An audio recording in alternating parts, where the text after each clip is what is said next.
Algumas histórias marcam você antes mesmo de você saber que são histórias. Eu tinha 22 anos quando entrei pela primeira vez por aquelas portas de mogno. Meu currículo tremendo em mãos que nunca haviam conhecido nada mais macio do que sabão de louça e determinação. A mansão se estendia diante de mim como um mundo diferente.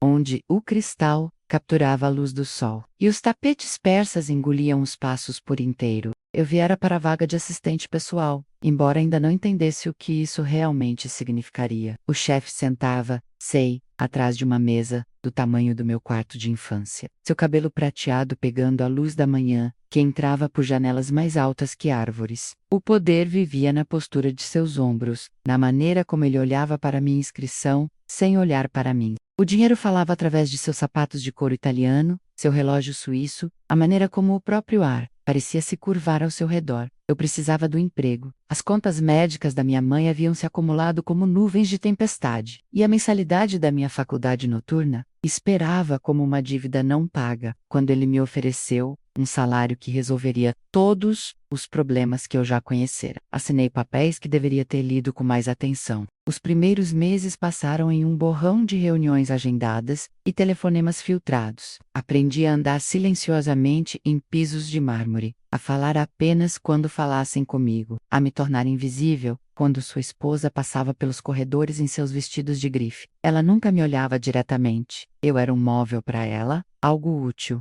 mas insignificante. Seus filhos, crescidos e de arestas afiadas, tratavam-me como uma empregada cara. Falavam ao meu redor, através de mim, como se minha presença fosse um inconveniente necessário. A equipe da caça, o cozinheiro, o jardineiro, a empregada, menos eles entendiam as linhas invisíveis que dividiam nosso mundo. Nós existíamos nos espaços entre suas vidas.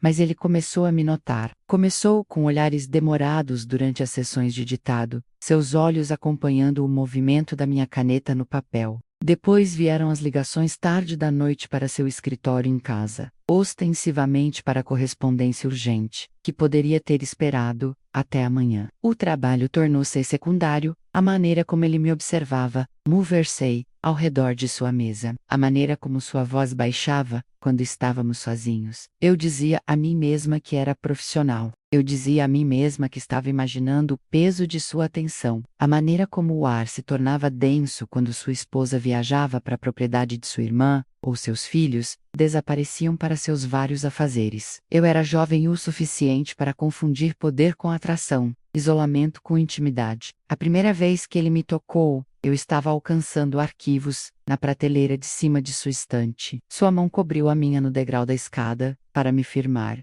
Ele disse. O contato durou um momento a mais. Seu polegar roçando meus nós dos dedos de uma forma que não tinha nada a ver com segurança. Eu deveria ter pedido demissão então, mas os remédios da minha mãe custavam mais do que o aluguel da maioria das pessoas. E meus sonhos de faculdade de direito viviam em uma conta bancária que nunca tinha visto mais de 3 dígitos. Então eu fiquei, e os toques se tornaram mais frequentes, mais deliberados. Uma mão na parte inferior das minhas costas quando ele passava. Dedos roçando os meus quando ele me entregava documentos. O espaço entre nós diminuindo até que eu pudesse sentir seu perfume caro, sentir o calor de sua presença como uma febre. Na noite em que aconteceu, a chuva batia nas janelas do escritório como balas. Sua esposa tinha levado as crianças para a casa de férias nas montanhas. A equipe havia sido dispensada mais cedo. Estávamos sozinhos naquela casa vasta, sombras dançando à luz das lâmpadas, e eu estava transcrevendo notas de sua mais recente aquisição de negócios. Ele serviu-se de um uísque do decantador de cristal, depois, serviu outro,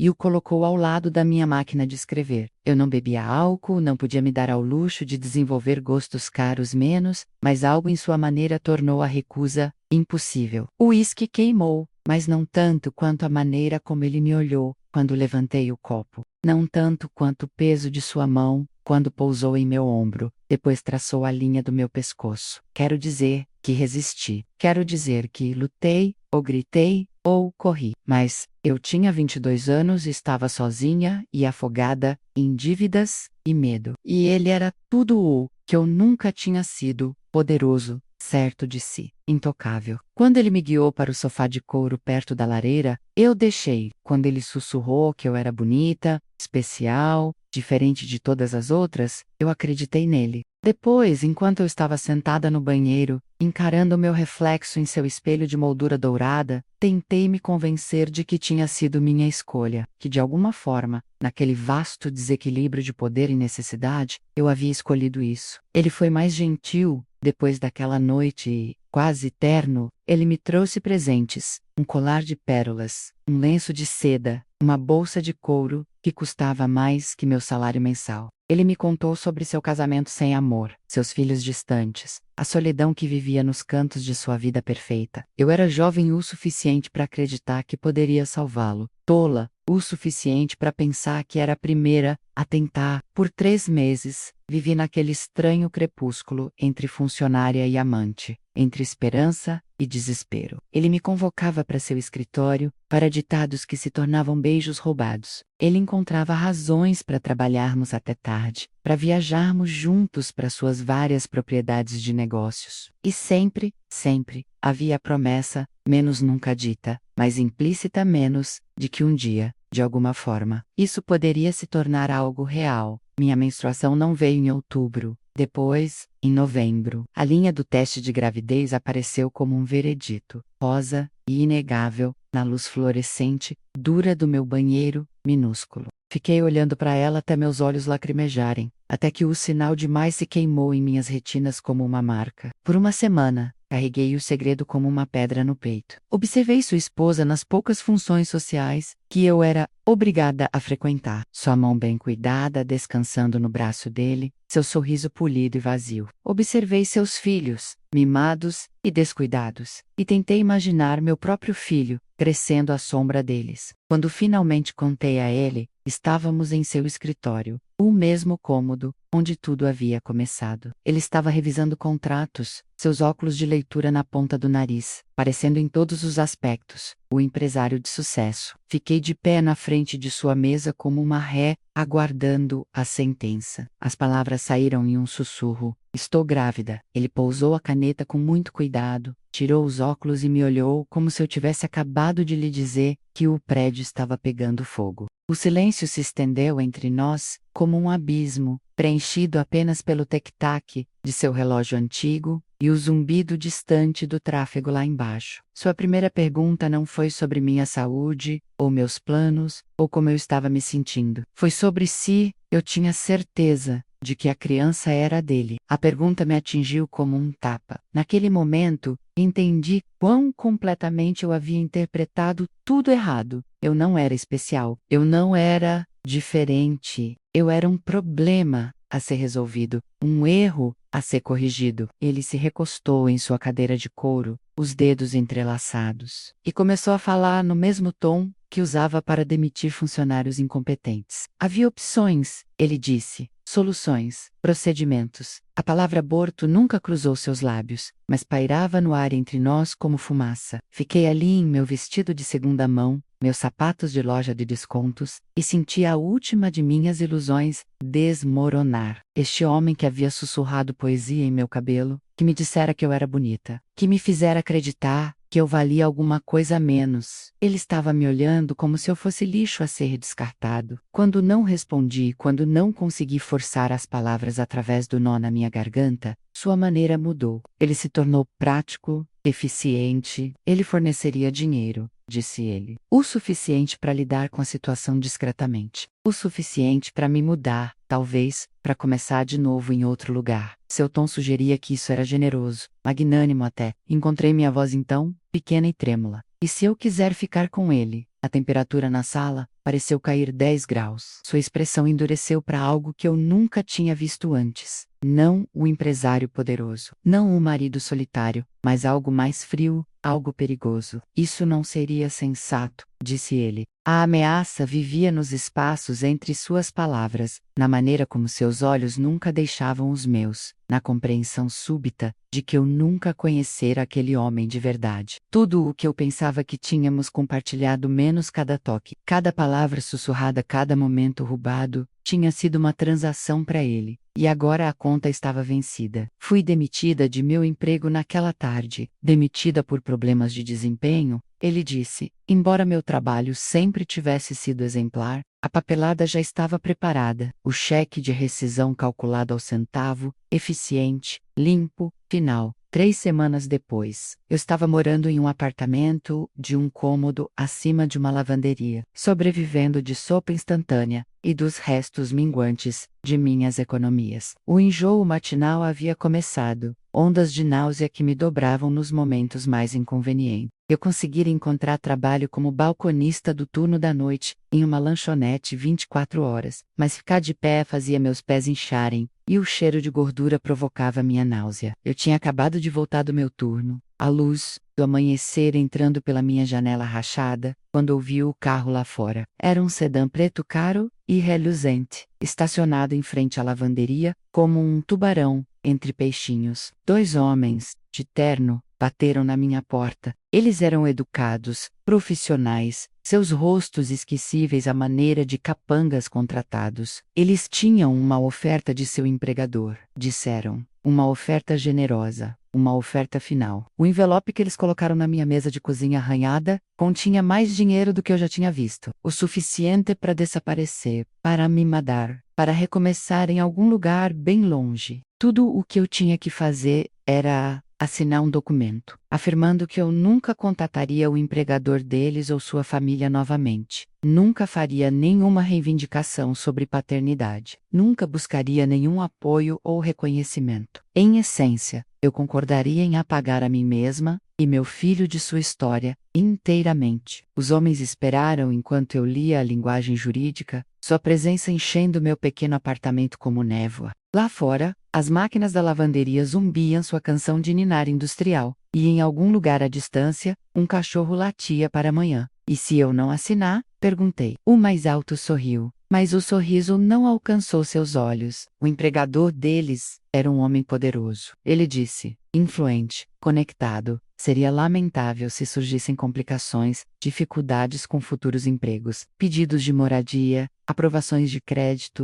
Uma pena quando jovens promissoras encontram portas se fechando em vez de se abrindo. A mensagem era clara: assine, ou seja, destruída, sistematicamente, profissionalmente completamente. Assinei com uma caneta que tremia na minha mão, minha assinatura, autorizando meu próprio apagamento. Eles me levaram para fora da cidade, naquela mesma manhã. Sentei-me no banco de trás do carro caro deles, observando marcos familiares desaparecerem no espelho lateral, minha mala, feita às pressas no banco ao meu lado. O motorista seguiu estradas que se tornavam progressivamente menores, mais remotas, até que o asfalto deu lugar a cascalho. Depois, a terra. Dirigimos pelo que pareceram horas, mais fundo em uma zona rural que eu nunca tinha visto, passando por fazendas e florestas e campos que se estendiam até o horizonte. O carro levantava nuvens de poeira e pairavam no ar, como acusações, cobrindo tudo com uma fina camada de abandono. Finalmente, paramos. A estrada não era mais do que terra batida, sulcada por rodas de trator e marcada pelo tempo. De cada lado se estendia um campo agrícola vazio, restolho marrom,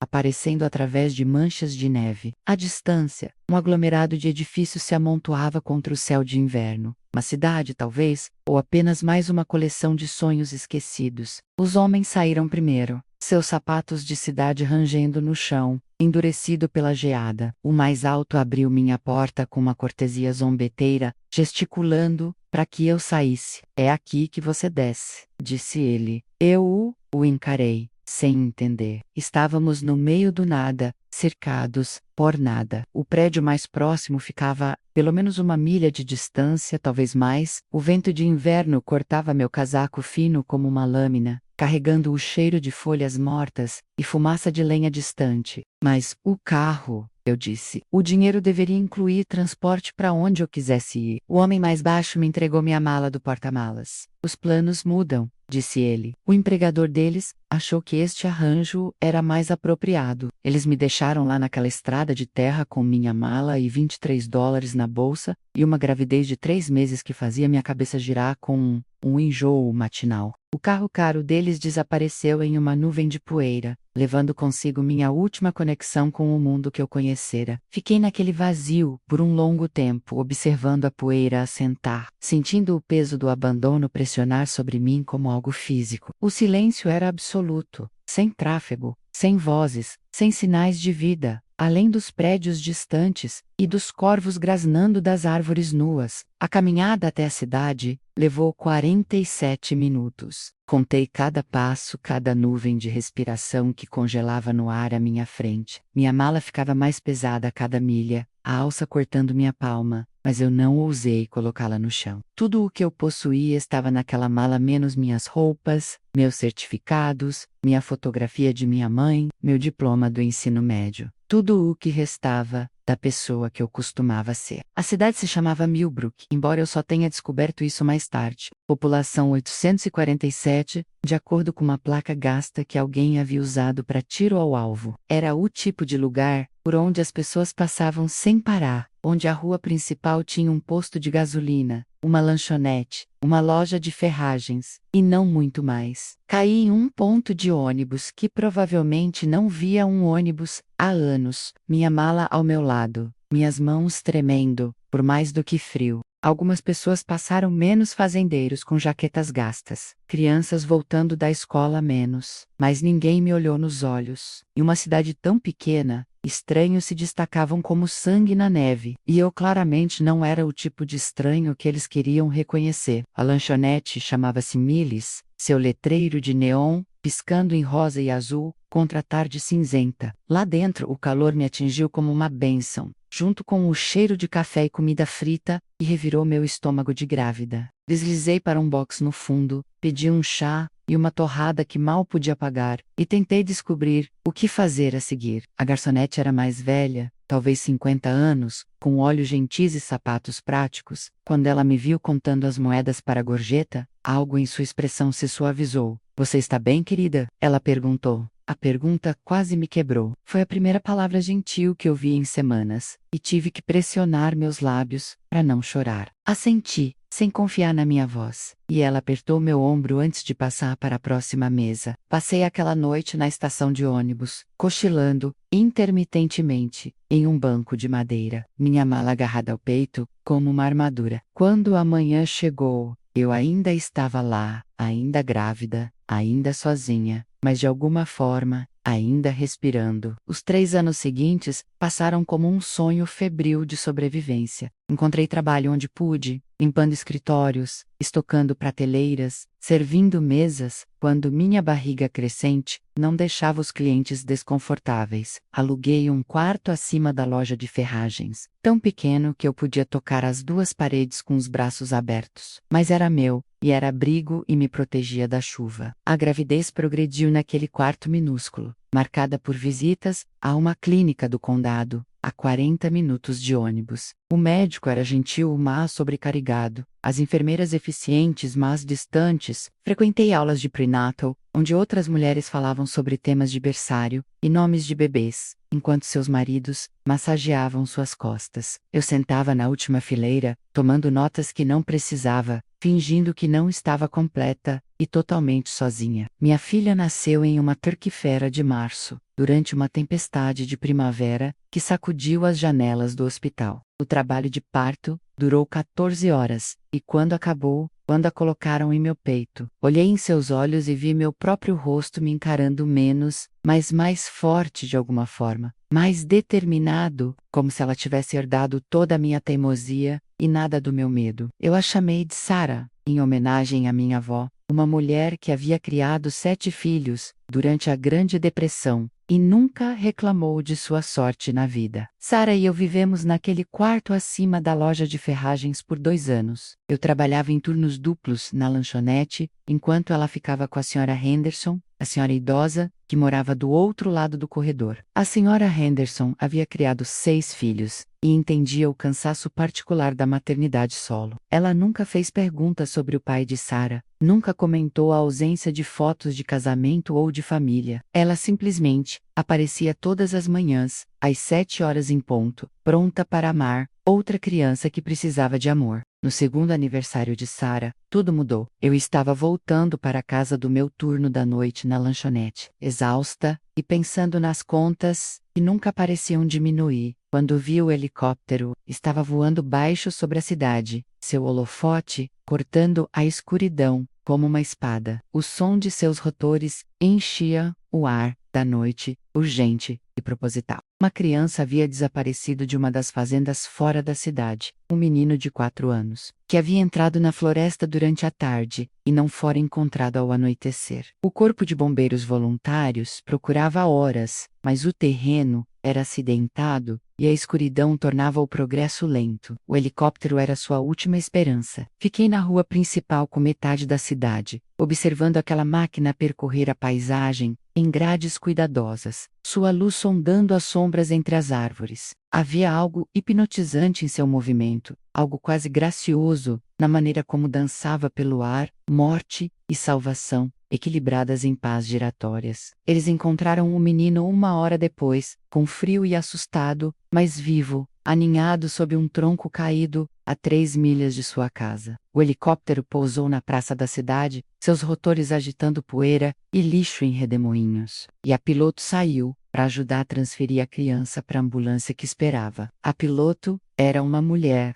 Não sei por que isso me surpreendeu tanto. Talvez porque eu nunca tivesse visto uma mulher fazer algo que parecesse liberdade, algo que exigisse tanta habilidade, coragem e controle. Ela era alta e confiante, movendo-se com a segurança fácil de alguém que sabia exatamente do que era capaz. Quando ela tirou o capacete, seu cabelo era grisalho e preso em um rabo de cavalo prático, e seus olhos continham o tipo de calma que só vem de enfrentar a morte e vencer. Algo mudou dentro de mim enquanto a observava trabalhar, um reconhecimento que eu não conseguia nomear, uma possibilidade que eu nunca havia imaginado. Pela primeira vez desde aquela noite, no escritório do chefe. Pela primeira vez, desde a estrada de terra e o abandono, e todos os anos de apenas sobreviver, senti algo que poderia ter sido esperança. Na manhã seguinte, liguei para o aeroporto regional e perguntei sobre o treinamento de voo. Levei 7 anos para me tornar uma piloto de helicóptero certificada. 7 anos trabalhando em turnos duplos para pagar as aulas, estudando manuais de voo enquanto Sarah dormia, construindo lenta e metodicamente uma habilidade que parecia aprender a respirar debaixo d'água. O treinamento era caro e exigente, requerendo uma precisão que eu nunca havia aplicado a nada em minha vida, mas algo sobre voar fazia sentido para mim.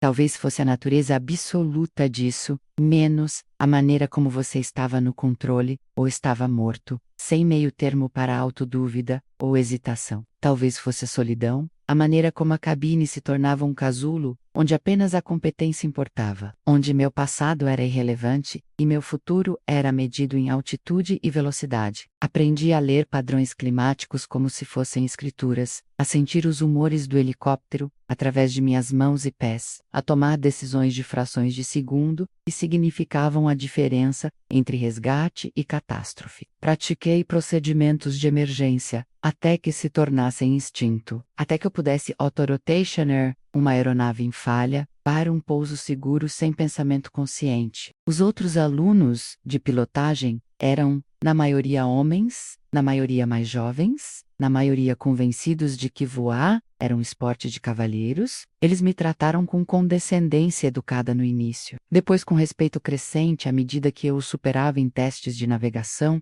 e simulações de emergência. Quando obtive minha licença comercial, eles pararam de me ver como uma anomalia e começaram a me ver como concorrência. Sarah cresceu em meio a hangares e galpões de manutenção, fazendo seus deveres em salas de espera de aeroportos, enquanto eu registrava horas de voo. Ela aprendeu a identificar aeronaves pelos sons de seus motores, a ler cartas seccionais como outras crianças leem gibis. Ela entendia que nossa vida era diferente, mais difícil, mas nunca reclamou. Ela parecia entender instintivamente que estávamos construindo algo juntas, tiolo por tiolo, hora de voo por hora de voo. Quando eu tinha 32 anos, juntei-me à equipe regional de busca e resgate. O trabalho era exigente e perigoso, requerendo um nível de precisão que não deixava espaço para erros. Respondíamos a caminhantes desaparecidos, alpinistas pressos, vítimas de acidentes de carro em áreas remotas. Cada chamada era um quebra-cabeça a ser resolvido com tempo limitado e infinitas maneiras de falhar.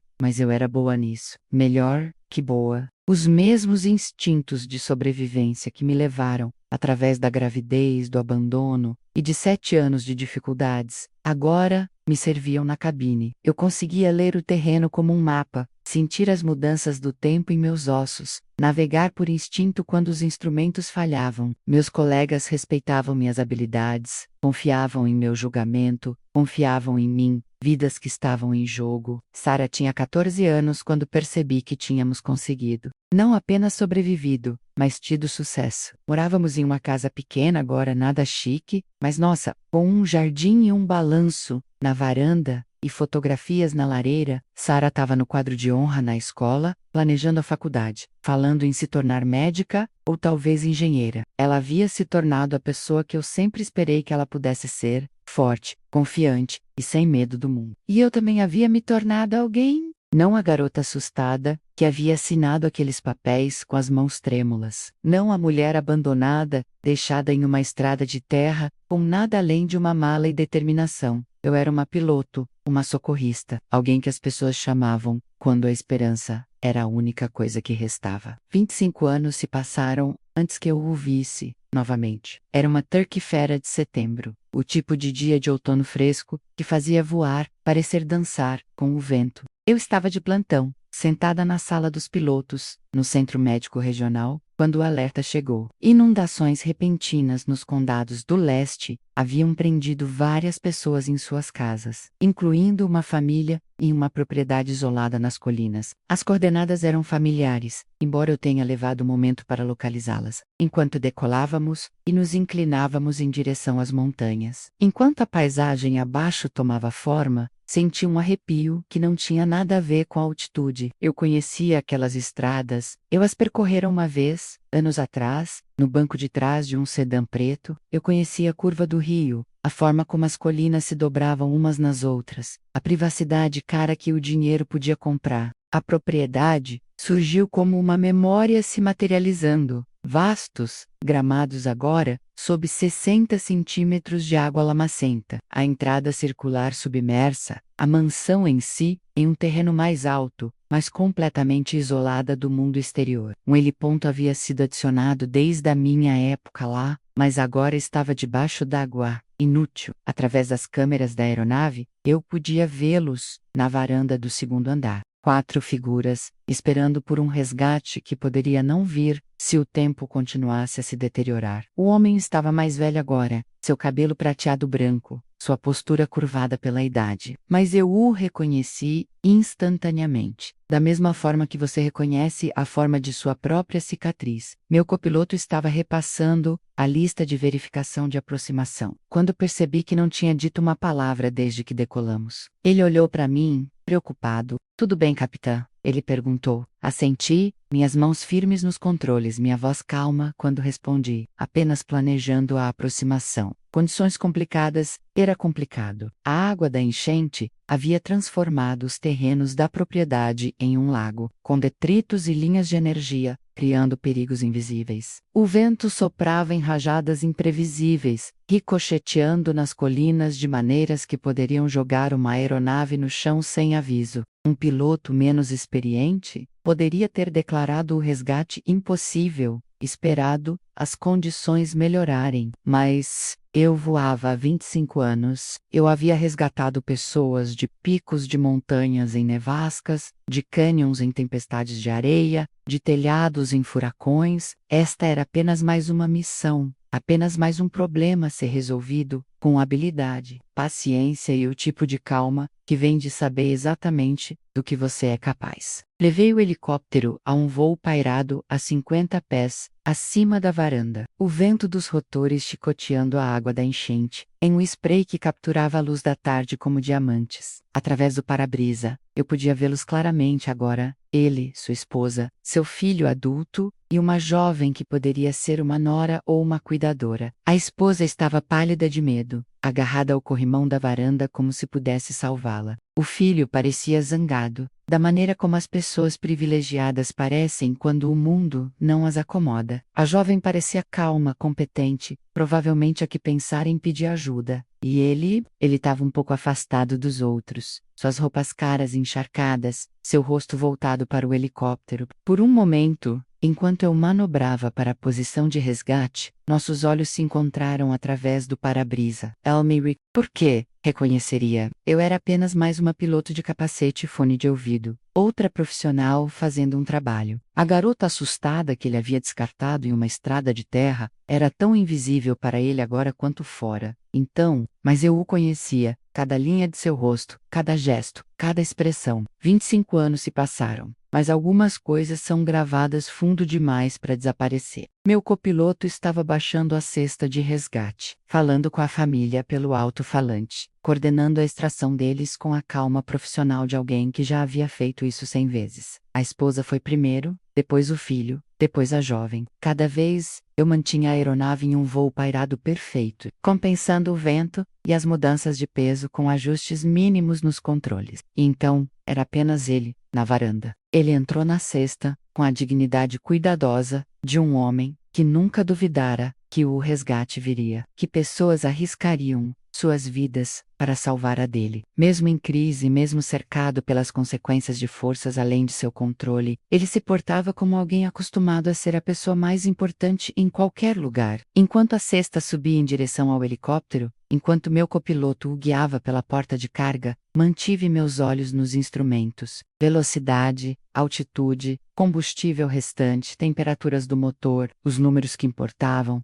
os dados que mantinham as pessoas vivas. Ele estava a bordo agora, preso em um assento de passageiro, respirando com dificuldade, por medo e esforço. Pelo intercomunicador e o pódia, o Willow falando com meu copiloto, agradecendo-lhe pelo resgate, já mudando para o modo de alguém que transformaria esse quase desastre em uma história de sua própria coragem e sobrevivência. Voamos de volta para o centro médico, em relativo silêncio, a família resgatada amontoada em seus assentos, processando seu encontro com o desastre. No hospital, eles foram recebidos por repórteres e parentes, por médicos que os examinaram, em busca de ferimentos que não tinham, por ajustadores de seguros que calculariam o custo de sua provação em dólares e centavos. Observei do assento do piloto enquanto ele estava no estacionamento, já dando entrevistas, já transformando sua impotência em uma narrativa de resiliência. Ele ainda era poderoso, ainda conectado, ainda alguém cuja experiência de quase morte seria notícia de primeira página nos jornais da manhã. E eu ainda era invisível para ele, apenas mais uma piloto, em outro helicóptero, fazendo um trabalho que ele nunca pensaria em apreciar. Voei para casa naquela noite enquanto o sol se punha atrás das montanhas, pintando o céu em tons de laranja e dourado. Sarah estava me esperando na cozinha de nossa pequena casa, lendo cartas de aceitação de faculdades de medicina, seu futuro se estendendo, diante dela, como um mapa de possibilidades. Ela olhou para cima quando entrei, estudando meu rosto com a percepção de alguém que aprendeu a ler humores nas mudanças sutis de expressão. Dia difícil? Ela perguntou. Beijei o topo de sua cabeça, inspirei o cheiro de seu shampoo, senti a realidade sólida de sua presença. Não foi difícil, eu disse. Apenas interessante. Naquela noite, sentei-me no balanço da varanda, ouvindo os grilos e observando as estrelas aparecerem no céu, escurecendo. Em algum lugar do estado, ele provavelmente estava seguro, em algum hotel caro, ligando para seu advogado, sua companhia de seguros, seus sócios, já planejando como reconstruir como Say Recuperer, como retornar à vida que sempre conhecera. Pensei na garota que eu fora há 25 anos, parada naquela estrada de terra com sua mala, seu terror e seu filho por nascer. Pensei em todas as noites que passei acordada me perguntando se eu sobreviveria, se conseguiríamos, se algum dia chegaria um dia em que o medo finalmente me deixaria ir. Eu nunca imaginei este momento. Nunca sonhei que um dia eu seria a pessoa com o poder, aquela cujas habilidades poderiam significar a diferença entre a vida e a morte, aquela que poderia escolher salvar ou abandonar alguém que uma vez me abandonou. Mas no final, não houve escolha alguma. Não porque eu o perdoei, O perdão era complicado demais, generoso demais para o que ele havia feito, e não porque eu quisesse vingança, menos a vingança, era um luxo que eu nunca pude me permitir. Eu o salvei porque era nisso que eu havia me tornado. Porque 25 anos de sobrevivência me ensinaram que a força não é sobre se vingar ou acertar as contas. É sobre se tornar alguém em quem se pode confiar quando tudo desmorona. Alguém que aparece quando os outros não podem ou não querem. Alguém que faz a coisa certa mesmo quando a coisa errada. Seria mais fácil. Sarah se formou em medicina 3 anos depois. Ela se especializou em medicina de emergência, atraída pela mesma borda, onde a vida e a morte dançam sua dança eterna. Ela trabalha em centros de trauma agora, salvando vidas, com a mesma competência silenciosa que aprendi nas cabines, levando adiante algo que construímos juntas do nada, exceto determinação e esperança. Eu ainda vou em missões de resgate, embora não tantas quanto antes. Os pilotos mais jovens estão assumindo, homens e mulheres que aprenderam suas habilidades em tempos de paz, que nunca tiveram que escolher entre pagar por aulas de voo e comprar mantimentos. Eles são bons pilotos, talvez melhores do que eu jamais fui, e tenho orgulho de ter treinado alguns deles. Às vezes, quando estou voando sozinha em um dia claro, penso naquela garota na estrada de terra. Eu me pergunto o que ela pensaria da mulher que me tornei. Se ela se reconheceria em minhas mãos nos controles, minha voz calma no rádio, minha capacidade de navegar por tempestades que a teriam aterrorizado. Acho que ela ficaria surpresa, não pelo sucesso ou pelo respeito ou pela vida confortável que construímos, embora essas coisas a surpreendessem. Ela ficaria surpresa com a paz, com a maneira como durmo, agora, sem pesadelos, a maneira como consigo encarar meus próprios olhos no espelho, a maneira como aprendi a carregar o passado sem deixar que ele me carregue. Ele nunca soube quem o salvou naquele dia. Ele nunca soube que sua piloto de resgate era a garota que ele havia descartado como lixo. O problema que ele pagara para desaparecer. Em sua história, ele foi salvo por profissionais anônimos, estranhos heróicos que se materializaram quando necessário e desapareceram quando seu trabalho terminou. E talvez seja exatamente assim que deveria ser, porque isso nunca foi realmente sobre ele. Foi sobre a garota que se recusou a desaparecer, que se construiu em alguém que valia a pena salvar, que aprendeu que a melhor vingança é se tornar alguém que você nunca imaginou que poderia ser. O helicóptero está no hangar agora, brilhando sob a luz fluorescente, pronto para a próxima chamada, próxima emergência, próxima pessoa que precisa que alguém apareça, quando a esperança é a única coisa que resta. E eu também estou pronta. Algumas histórias marcam você antes mesmo de você saber que são histórias, mas as melhores histórias, menos aquelas que importam. Aquelas que mudam tudo, essas são as histórias em que você mesma escreve o final.